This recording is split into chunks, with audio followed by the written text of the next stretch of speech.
Сейчас я покажу, как можно быстро прикрепить решетку с помощью клепок, без саморезов. Просверливаем отверстие.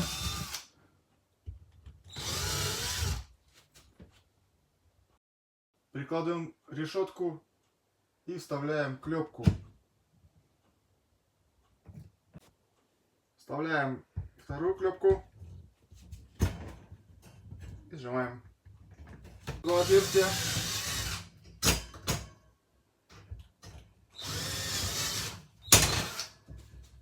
Еще одну заклепку.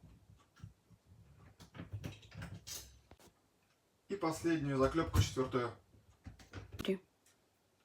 Зажимаем до конца клепки и откусываем.